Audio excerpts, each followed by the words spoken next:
When a peace rally ends with a hit-and-run involving a three-wheeled vehicle and a club, you know something has gone terribly wrong. Was it an assassination, or just the world's most twisted traffic violation? In Greece, 1963, even the pursuit of peace had a dark sense of irony. Number 10. The assassination that shocked Greece. An unexpected murder at a peace rally. When a peace rally turns into a crime scene, you know something is amiss. On May 22, 1963, in the bustling city of Thessaloniki, Gregoris Lambrakis, a well-known politician, doctor, and peace activist, was brutally attacked. This was not some covered, back-alley hit. No, this was done in broad daylight during a public event advocating for peace. Lambrakis was like a Greek Gandhi, advocating for nuclear disarmament and social reform. Yet he ended up on the pavement, bloodied and battered. The event sent shockwaves through Greece, a nation struggling with political instability, and revealed just how deep the turmoil ran.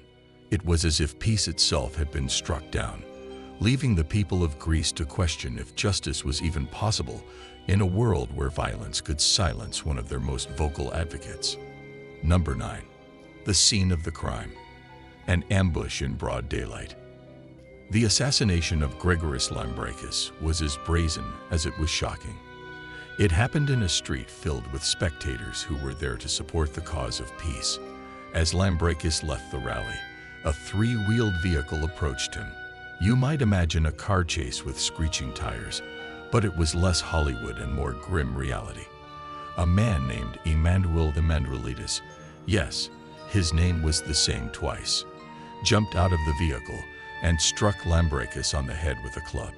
As if things were not chaotic enough, this violent act happened right in front of onlookers and police officers. The scene was straight out of a political thriller. No one could believe it was happening, and yet everyone could see it. For a country teetering on the edge of political crisis, this assassination felt like a dark omen of things to come.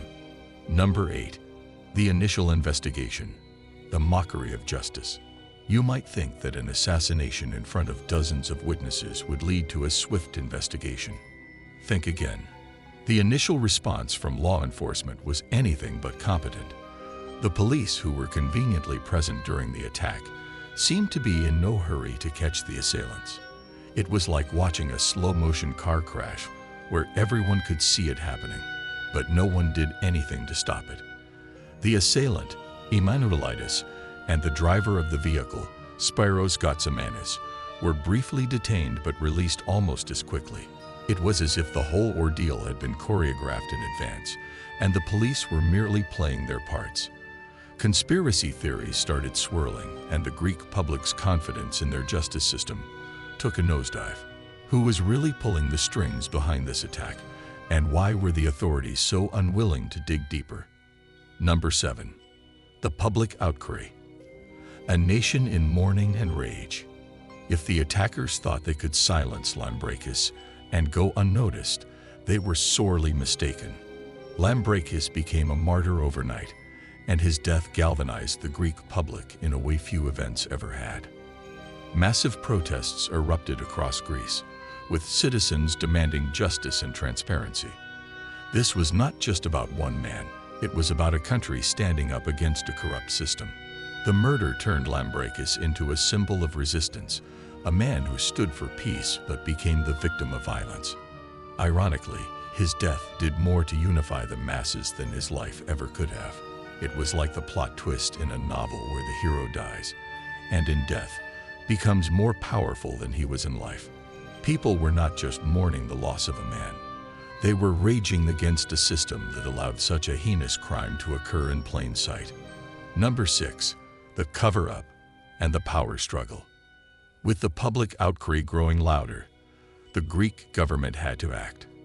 But instead of a full-scale investigation, what followed was a circus of cover-ups and half-baked inquiries.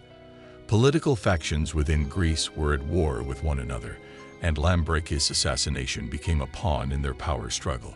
You could almost hear the politicians muttering, "Nothing to see here, folks." However, the public was not buying it. They wanted answers. Various political parties started pointing fingers, accusing each other of orchestrating the murder. The investigation was manipulated from multiple angles, leading to even more confusion. The deeper people dug, the murkier things got. It was like trying to find your way through a maze where every path led to a dead end. The more authorities tried to cover up, the more it looked like they had something to hide. Number 5. The turning point. The press and a bold prosecutor. Just when it seemed like the truth would forever be buried, the Greek press and a courageous prosecutor named Christos Sartsatakis decided to take matters into their own hands. The newspapers, especially those with leftist leanings, began investigating the murder independently, digging up evidence that suggested a well-planned political assassination. Sartsatakis, on the other hand, was not about to let the case go cold. He faced immense pressure, threats, and interference, but he was relentless in his pursuit of justice. The press and Sartsatakis unearthed connections that linked the assailants to far-right paramilitary groups and exposed the involvement of elements within the Greek security services. It was the kind of plot twist that made people sit up and take notice. Finally, it seemed like there might be a glimmer of hope for justice, although the road ahead was still fraught with danger. Number 4. The trial. A battle for the truth. The trial that followed was nothing short of a legal battle royale. On one side, you had the forces trying to maintain the status quo, and on the other, those seeking to uncover the dark truths behind Lambrakis' assassination. Emanuelides and Gatsimanis were eventually put on trial, but not for political assassination. Instead, they faced charges of simple manslaughter, a term that downplayed the political implications of their crime. It was a watered-down version of justice. However, thanks to the efforts of Sartsatakis and the investigative press, the trial did expose a web of corruption and collusion. Some government officials and members of the Greek security forces were implicated, revealing the assassination to be more than just an isolated act of violence. It was a crack in the wall of power, hinting at the deeper issues that plagued Greece. Number 3. The verdict, convictions, and consequences. The trial's outcome was bittersweet. While Emanuelides and Gatsimanis were convicted, the true masterminds behind the assassination were never fully brought to justice. It felt like catching the puppets but letting the puppeteers slip away. The convictions gave the public some sense of closure, but the big question remained unanswered. Who ordered the killing of Gregoris Lambrakis, and why?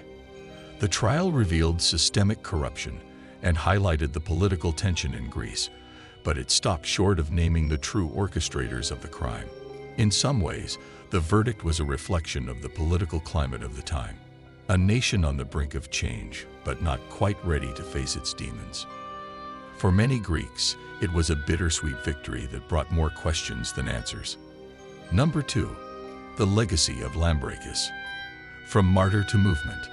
Despite the murky outcome of the trial, Lambrakis' legacy lived on.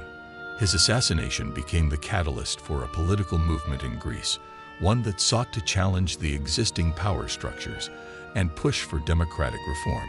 In 1964, the political party known as the Lambrakis Youth was founded, advocating for peace, democracy, and social justice.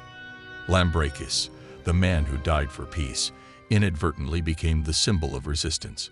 His life and death were later immortalized in the novel and films Z, a haunting reminder of the political struggles that defined Greece in the 20th century.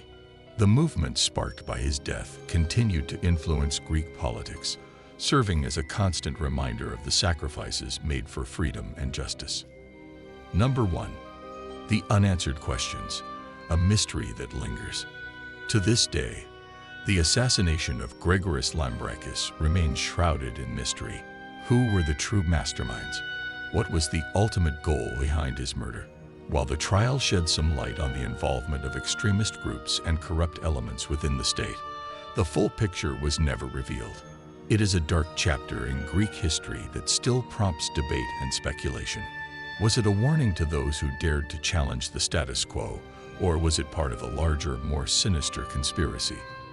The unanswered questions continue to loom over Greece like a specter, a reminder of a time when peace was met with violence and justice was obscured by power.